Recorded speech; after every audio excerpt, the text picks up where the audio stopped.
अस्सलाम वालेकुम, welcome to my YouTube channel. आज का हमारा टॉपिक है कि हम न्यूयॉर्क सेशन को किस तरह ट्रेड कर सकते हैं। जैसे कि आप जानते हैं कि मार्केट के तीन मेन सेशन होते हैं। सबसे पहले एशिया सेशन, उसके बाद ओपन होते हैं लंदन सेशन, एंड सबसे एंड पे जो सेशन होता है वो होता है न्यूयॉर्क सेशन। तो आइए चलिए देखते हैं कि हम इसको किस तरह ट्रेड कर सकते हैं। ये सबसे पहले इसकी बेसिक और मेन करेक्टरिस्टिक हैं जिसका कि आपको पता होना लाजमी है। मैं पाकिस्तान से बिलोंग करता हूँ, तो मैं इसकी टाइमिंग पाकिस्तान के मुताबिक ही बताऊँगा, बाकी आप इसको अपनी कंट्री के लिहाज से सेट कर सकते हैं। ये पाकिस्तान में विंटर सीज़न में, यानी कि जो अब चल रहा है, उसमें ये 6 बजे ओपन होता है शाम को। एंड इसकी क्लोजिंग मैटर नहीं करती, ये मेन मैटर करता है इसका किल zone.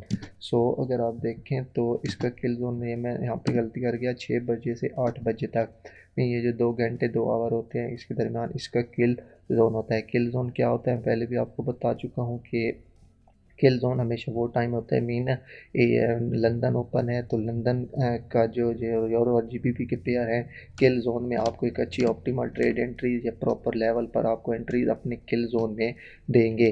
Same as in the New York session का अगर 6 बजे से 8 बजे है कोई इसका किल जोन है। अगर मैं मिसाल तौर पर आपके पास यूरो यूएसडी आप ट्रेड कर रहे हैं, तो आपके पास ये स्ट्रक्चरल लेवल है यूरो यूएसडी का, तो को जब 6 बजेंगे मीन, अगर आपको कोई structural entry, optimal trade entry या कोई प्रॉपर मेजर एंट्री मिलेगी, तो वो आपको 6 से 8 बजे तक किसी किल जोन के दरमियान ही मिलेगी। जैसा कि आप जानते हैं कि हमेशा जो यूएसडी की न्यूज़ होती है वो 6, 6:30, 7 बजे होती है। इसलिए होती है क्योंकि ये इसका किल जोन होता है। एंड जब भी आप हमेशा ट्रेड करें किसी भी पेयर के, जो भी पेयर हो उसके किल जोन में करें।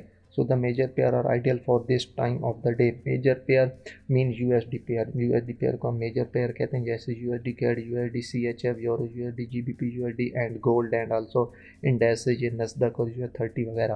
तो ये सबसे ज़्यादा एक्टिव इसी टाइम में होते हैं दिन के, मीन जब ये न्यूयॉर्क ओपन होता है। तो हमेशा कोशिश करें जब भी इनको ट्रेड करें, मीन न्यूयॉर्क सेशन ओपन हुआ है तो आपको न्यूयॉर्क सेशन में कोई ऑप्टिमल ट्रेड एंट्री मिले, जिसकी हम बाद में अभी बात करते हैं कि वहाँ से हम ट्रेड प्ले किस तरह कर सकते हैं। The New York open can give you frequently 20 to 30 tips. आप अगर स्कल्पर हैं तो ये जैसे ही न्यूयॉर्क ओपन हो तो आपको वहाँ से एक बहुत अच्छी ट्रेंड की फेवर में 20 to 30 पिप की स्कल्प एंट्री मिल सकती है। हमेशा always and why target the liquidity of London session और एशिया से एशिया में, ये बहुत इंपॉर्टेंट बात है, इसको गौर से देखें कि जब भी हमेशा न्यूयॉर्क ओपन होता है, मीन यहाँ से न्यूयॉर्क ओपन हुआ है एंड यहाँ पे लंदन का हाई है और यहाँ पे लंदन का लो है। सो न्यूयॉर्क हमेशा न्यूयॉर्क जब ओपन होता है तो उसका टारगेट होता है ये पहले वो लंदन की लिक्विडिटी, या फिर इसकी लंदन का लो, या फिर लंदन का हाई, या फिर यहाँ पे आपके पास एशियन रेंज है, या फिर यहाँ पे आपके पास एशियन रेंज का हाई है। एशियन रेंज और लंदन सेशन आप पिछली क्लासेस में पढ़ चुके हैं। मार्केट हमेशा टारगेट इन्हीं को करती है। If market want to go buy fast, it take the sell side internal liquidity vice versa in sell. अब ये जो बात मैंने ये बताई है कि हमेशा लिक्विडिटी को टारगेट करते हैं, मीन यहाँ से मार्केट बाय ट्रेंड में है, मार्केट मिसाल तौर पे बड़े टाइम फ्रेम में बाय ट्रेंड में, और ये आपके पास न्यूयॉर्क का सेशन है। ये आपके पास न्यूयॉर्क का हाई है, और सॉरी लंदन का, और ये आपके पास लंदन का लो है। इसके बाद एशियन रेंज का लो ये पड़ा है, एशियन रेंज का हाई ये पड़ा है। अगर मार्केट ने बाय जाना है तो most of the time market पहले न्यूयॉर्क जैसे ही ओपन होगा यहाँ से लिक्विडिटी लेगी, ये लंदन की नीचे यहाँ पे वो एशिया की लिक्विडिटी लेगी, एंड देन वो लिक्विडिटी को पिक करके उसके बाद मार्केट अपनी ओरिजिनल डायरेक्शन मीन की बाई की तरफ डायरेक्शन लेगी। मैं बात करने का मकसद ये है सिंपल कि अगर मार्केट बड़े टाइम फ्रेम में बाय में है तो फिर सेल की न्यूयॉर्क में लिक्विडिटी लेगी। अगर मार्केट बड़े टाइम फ्रेम में सेल में है एंड ये मिसाल तौर पे आपके पास न्यूयॉर्क ओपन हुआ है, आपके पास ये लंदन का हाई पड़ा है, ये आपके पास लंदन का लो है। न्यूयॉर्क में अगर मार्केट ने सेलिंग आना है तो वो पहले इसकी एक्सटर्नल लिक्विडिटी या फिर कम से कम इंटरनल लिक्विडिटी की इसको लेगी उसकी लंदन सेशन के, एंड देन मार्केट जैसा कि आपको पता है इस टाइम न्यूज़ को आ जाती है, तो then market move to the sell side अपनी डायरेक्शन की तरफ, यानी कि हाई मोमेंटम में वो फॉल करेगी। इसके बाद आता है every pair do not have a setup in New York pairs, और ये न्यूयॉर्क सेशन है यहाँ पे, यानी न्यूयॉर्क सेशन यानी कि हर पेयर में डेली सेटअप नहीं होता न्यूयॉर्क सेशन में, but every New York session have a one or more setup in a major cross pair. Mean के जब डेली न्यूयॉर्क ओपन होता है तो लाजिम नहीं है कि न्यूयॉर्क में डेली यूरो यूएसडी पर डेली एंट्री हो, लेकिन जितने भी यूएसडी के पेयर हैं, euro USD, GBP USD, AUD USD, USD CAD या यूएसडीसी, इनमें से किसी न किसी पर जितने भी दिन मार्केट चलती है हर रोज़ किसी न किसी पेयर पर आपको ज़रूर एक अच्छी एंट्री मिल जाएगी अगर आप इसको डिटेल से गौर से देखें। इसके बाद आता है when NY open always mark the London low and high. ये वो बात जो मैं पहले बता चुका हूँ, ये सिंपल एक स्ट्रेटजी है। जैसे न्यूयॉर्क ओपन हो, ये लंदन का हाई आप उसको भी मार्क कर लें, ये लंदन का लो है इसको भी मार्क करें, ये एशियन रेंज का हाई है, ये एशियन रेंज का लो है। ये तमाम चीज़ें आप मार्क करके रखें। The major news are coming in this session, ये यानी कि ये यूएसडी की जो भी न्यूज़ होती है, जैसे मैं आपको पहले भी बता चुका हूँ कि इसी टाइम में आती है। वन मोर मैं आपको एग्जांपल दिखाता हूँ, इसके बाद चलते हैं लाइव चार्ट पे। अगर आपने ये इसका स्क्रीनशॉट नहीं लिया तो आप इसका लाजमी ये स्क्रीनशॉट लेके रख लें, बिकॉज आने वाले जितने भी हम तमाम टॉपिक पढ़ेंगे, जब भी मैं न्यूयॉर्क का यानी कि सेशन के बारे में बताऊँगा तो मैं इतने डिटेल में नहीं जाऊँगा, जस्ट मैं न्यूयॉर्क का हाई लो वगैरह मार्क करूँगा। इसलिए आप ये सारी चीज़ें अपने पास सेव करके रख लें, आपको फ्यूचर में काम आ सकती हैं। इसके बाद चलते हैं नेक्स्ट स्लाइड पर। तो ऑलवेज हमेशा याद रखें कि the N New York session has two scenarios, हमेशा न्यूयॉर्क के दो सिनेरियोज होते हैं। मीन के दो तरह के सेटअप ज़्यादातर बनते हैं, एक होता है कंटिन्यूशन सेटअप और दूसरा रिवर्सल कंटिन्यूशन। मीन के कंटिन्यूशन ऑफ लंदन मूव और a complete reversal on a daily direction. Mean के अव्वल तो मार्केट जैसे ही मीन के यहाँ से ओपन होगी, ओपन यानी कि ये मार्केट यहाँ से एक डेली ओपन हुआ, ये आपके पास लंदन सेशन है और ये उसके बाद आपके पास न्यूयॉर्क सेशन है। तो पहले तो ये होगा कि जिस तरह मीन के ओवरऑल यानी कि इसके बायस सेलिंग किए हैं, तो ओवरऑल मार्केट अगर सेलिंग में है यानी कि आपको लंदन में भी सेलिंग दे और आपको यहाँ पे न्यूयॉर्क में भी, या आप अगर यहाँ से लंदन के हाई से इस तक अगर फिर प्लॉट करें तो ये आपके पास ऑप्टिमल ट्रेड लेवल यहाँ पे होगा। दूसरा, इस कैंडल और इस कैंडल के दरमियान आपके पास इम्बैलेंस था। तीसरा, ये एक ऑर्डर ब्लॉक एरिया था आपके पास।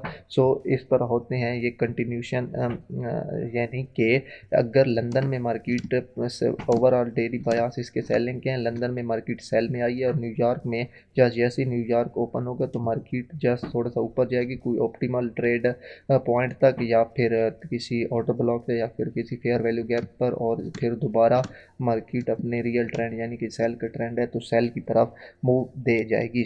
अगर मार्केट बाय ट्रेंड में है एंड लंदन में आल्सो मार्केट बाय में है, एंड जैसे न्यूयॉर्क ओपन होगा आप वेट करें, फ़ौरन बाय ना करें, बल्कि लंदन के किसी स्ट्रक्चरल लेवल या फिर किसी ऑप्टिमल लेवल यानी कि 50 की 79 लेवल जो होते हैं 50 के, उस तक आने का वेट करें। जब मार्केट उसको अप्रोच करे या कोई लिक्विडिटी क्लीन करे, आप वहाँ से ट्रेड प्ले करें बाय साइड की तरफ। ये एक आपके पास सीन होता है। दूसरा होता है complete reversal on a daily direction. Mean के अगर लंदन सेशन ओवरऑल सेलिंग में है, मीन के यानी कि डेली डायरेक्शन आपकी सेल है और लंदन आपके पास यहाँ से बाय जा रहा है, मार्केट जैसे न्यूयॉर्क ओपन होगा यहाँ पे कोई हैवी न्यूज़ होगी या फिर जस्ट एवी ही न्यूयॉर्क जैसे ही ओपन होगा आपको इस तरह की मूव देखने को मिलेगी। क्योंकि लंदन सेशन में market opposite to the trend थी, जस्ट वो किसी लिक्विडिटी लेवल को अप्रोच कर रही थी। या फिर लंदन में मार्केट इस तरह कंसोलिडेशन में होगी जैसे ही यहाँ पे मीन के न्यूयॉर्क ओपन हुआ है, यहाँ पे थोड़ा सा आप मार्केट मूव दे के किसी लिक्विडिटी को पिक करके या फेयर वैल्यू गैप को मार्केट आपको एक लॉन्ग मूव डायरेक्शन दे सकती है सेल साइड की तरफ। ये कहता है कि when the daily is in the one side momentum it easy to take trade in the daily direction in M15 और M5 मिनट टाइम फ्रेम। ये वही बात जो कि मैंने अभी आपको बताई है कि अगर एक ही डायरेक्शन हो तो हमेशा याद रखें न्यूयॉर्क में आपको एक अच्छी एंट्रीज मिल सकती हैं अगर मार्केट ट्रेंड में हो। तो इसलिए मैं आपको हमेशा कहता हूँ कि हमेशा ट्रेंडिंग मार्केट को ट्रेड किया करें। मीन कि अगर जैसे कि मैं ये वही बात कहता है कि अगर मार्केट यहाँ से लंदन में सेलिंग में है और एशिया में भी सेलिंग में है तो आप लंदन से इतने हाई से लेकर इसके लो तो ऑप्टिमल वो लगाएं, फिर लगाएं उसके ऑप्टिमल ट्रेड पर आए 5 या 15 में आपको जैसे ही कुछ स्ट्रक्चर शिफ्ट मिले आप दोबारा सेल की ट्रेड प्ले कर सकते हैं। And if London is also in the daily direction, the NY session gave you a high probability continuation। वही बात यानी कि अगर लंदन में मार्केट सेलिंग में है और आपके पास न्यूयॉर्क ओपन हुआ है तो वो थोड़ा सा वो आप मूव देगी, किसी लिक्विडिटी को पिक करेगी, किसी फेयर वैल्यू गैप तक जाएगी, किसी ऑर्डर ब्लॉक तक जाएगी या फिर ऑप्टिमल ट्रेड और OT पैटर्न तक हो जाएगी और दोबारा मार्केट उसके बाद सेल कंटिन्यू कर देगी। सो ये थी कुछ मेन बातें जो कि आप अपने पास सेव करके रख लें न्यूयॉर्क के बारे में। इसके बाद हम चलते हैं लाइव चार्ट पर और इसको देखते हैं इसकी कुछ एग्जांपल। जस्ट आप यहाँ पे देखें, मैंने यहाँ की आसानी के लिए ये मार्क कर रखा है। ये जैसे कि आपको पता है 10 बजे ये तकरीबन लंदन, ये जो ब्लू लाइन है आपके पास ये लंदन की है। मीन आपके पास ओवरऑल ये आप डायरेक्शन देखें तो यहाँ से सेल में थी मार्केट, ये और देखें ओवरऑल आपके पास मार्केट सेलिंग में थी। अगर आपके पास मार्केट सेल में है तो हाई चांसेस हैं कि मार्केट पहले यानी कि जो लंदन हाई लगाएगा उसके मार्केट लिक्विडिटी को अप्रोच करेगी, उसकी लिक्विडिटी को क्लीन करेगी, उसके बाद मार्केट दोबारा सेल आएगी। जस्ट आप देखें यहाँ से आपके पास लंदन ओपन हुआ, लंदन का हाई क्या है आप मार्क करके रख लें, ये आपके पास लंदन का हाई है। ये आपके पास था लंदन का हाई। ओवरऑल आपके बाया सेलिंग के हैं। यहाँ से आपके पास न्यूयॉर्क ओपन हुआ है। जस्ट जैसे ही न्यूयॉर्क ओपन हुआ थोड़ा सा अपसाइड मूव दी, ये आप देखें सुपर इसने विक लगाई। जस्ट इसने लंदन सेशन की लिक्विडिटी को पिक किया एंड दोबारा मार्केट अपने रियल डायरेक्शन, जैसे कि यहाँ पे कोई न्यूज़ आई होगी, जैसे कि मैंने आपको बताया कि 6:30-7 बजे तकरीबन न्यूज़ आती है। वो इसलिए आती है क्योंकि मार्केट किसी लेवल को अप्रोच करती है और उसके बाद मार्केट दोबारा अपनी रियल डायरेक्शन में मूव करती है। वन मोर एग्जांपल आप जस्ट यहाँ पे देखें, मार्केट ये ओवरऑल ट्रेंडिंग सेलिंग में थी।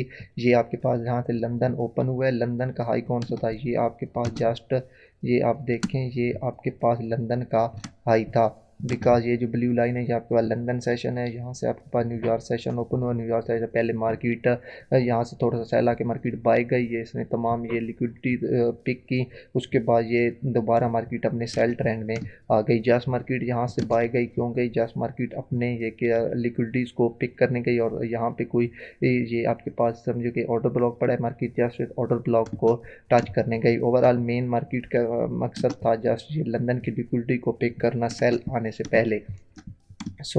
यहाँ पे मैं आपको लास्ट वन एक एग्जांपल दिखाता हूँ। जैसा कि मैंने आपको बताया है कि ये मीन कि आज का ओवरऑल आप ट्रेंड आपका सेलिंग का है, आपके बाय सेलिंग के हैं। मार्केट ये सेलिंग में थी, यहाँ पे एशिया में भी सेलिंग में, लंदन में भी सेलिंग में, और यहाँ पे आपके पास न्यूयॉर्क में जैसे ही मार्केट यहाँ से रिवर्स हुई, आप जस्ट यहाँ से ये जो डे का हाई है यहाँ से फिर प्लॉट करें और ये जो न्यूयॉर्क यहाँ से मीन की रिट्रेसमेंट हो वहाँ तक आप फिर प्लॉट करें और ये जो आपके पास लेवल है 50 to 79%, ये आपके पास ऑप्टिमल ट्रेड एंट्री लेवल है। इसके बाद आप देखें यहाँ पे आपके पास और भी कॉन्टेक्ट है। यहाँ पे आपके पास इस लेवल कैंडल और इस कैंडल के दरमियान फेयर वैल्यू गैप था, ये आपके पास एक प्रॉपर ऑर्डर ब्लॉक लेवल है। अगर मार्केट ट्रेंडिंग में हो, मीन सेल ट्रेंड में है, एशिया भी सेल में हो, लंदन भी सेल में हो, तो न्यूयॉर्क जैसे ही बाई साइड की तरफ वो मूव करे, आपको यहाँ से एक अच्छी ऑप्टिमल ट्रेड एंट्री मिल सकती है। इसमें लाजिम नहीं कि मार्केट लंदन के हाई को अप्रोच करने जाए या एशिया रेंज के हाई को, जस्ट किसी इंटरनल स्ट्रक्चर की लिक्विडिटी उठा के या जस्ट किसी ऑर्डर ब्लॉक या एफवीजी से भी आपको एक अच्छी सेल ट्रेड मिल सकती है। बट ये लाजमी है कि मार्केट एक अच्छे ट्रेंड में होनी चाहिए, बेशक वो सेल का ट्रेंड हो या बाइंग का ट्रेंड हो। उम्मीद करता हूँ कि आपको ये वीडियो पसंद आई होगी। अगर पसंद आई हो तो प्लीज़ लाइक एंड सब्सक्राइब कर दें एंड कमेंट लाजमी कर दिया करें। तो इंशाल्लाह मिलते हैं किसी नेक्स्ट वीडियो में, तब तक के लिए अल्लाह हाफिज़।